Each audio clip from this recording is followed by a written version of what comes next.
So, Bryce Canyon was part of our trip that started in Denver, Colorado and ended in Las Vegas.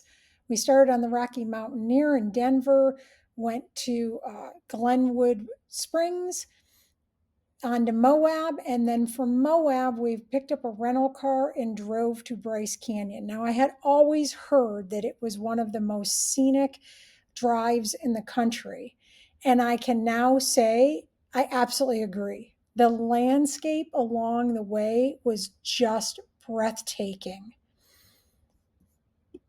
Even the gas station we stopped at was carved right into the mountains. Now, if you know me, I'm not much of a camper. Not even glamping really interests me. But around Bryce Canyon, options are pretty limited, and most visitors show up in campers.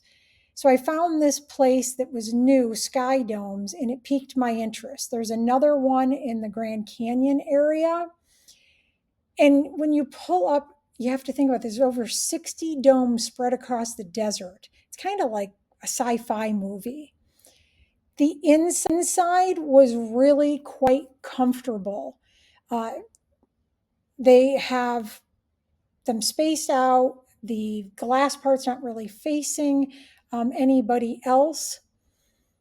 During the day, they do heat up, so you do need to keep the curtains closed, but we were out exploring, so we were okay with that.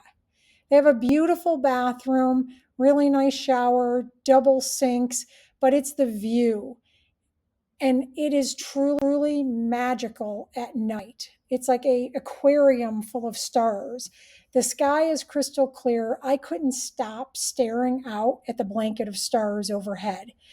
I woke up a couple of times during the night and I wasn't sure I was going to get back to sleep. In fact, the second night we were there, I closed the curtains because I just couldn't fall asleep. And depending on how full the moon is, it gets quite bright in the middle of the night. Now, Bryce Canyon's about 15 miles away. We decided to park at one of the shuttle stops right outside of the national park, hop down the shuttle, and that makes it really easy because we wanted to hike the upper rim. And so you can hike, pick it up in one spot, and then hop back on the shuttle at another spot. The upper rim is just spectacular.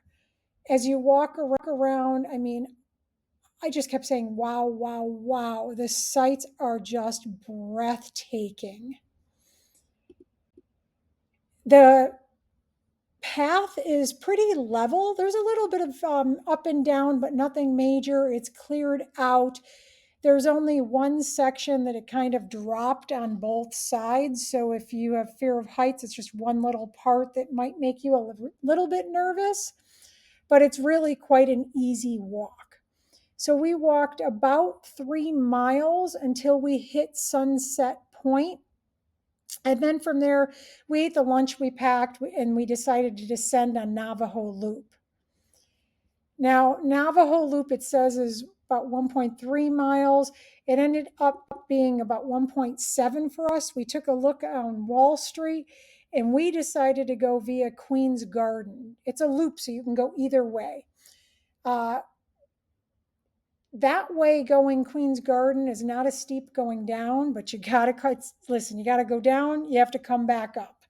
And the views going the opposite way, going Queen's Garden, were a lot better. We didn't know that until after, and we found out it actually was probably the better way for us to go.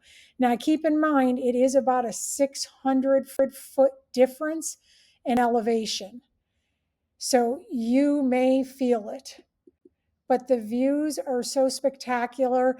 On the way back up, there's a lot of switches back and forth if you come up Wall Street.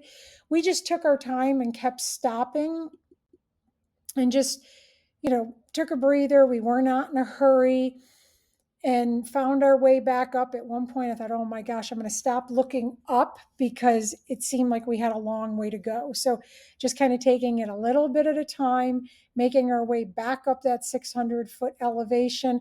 But no joke, this flatlander could feel it. So by the end, we had hiked nearly 5 miles. We decided to call it a day. And it was truly probably one of the best days on this trip, but every day was spectacular. But Bryce Canyon really was just amazing. So next up, we head to Zion before then ending in Vegas. Stay tuned.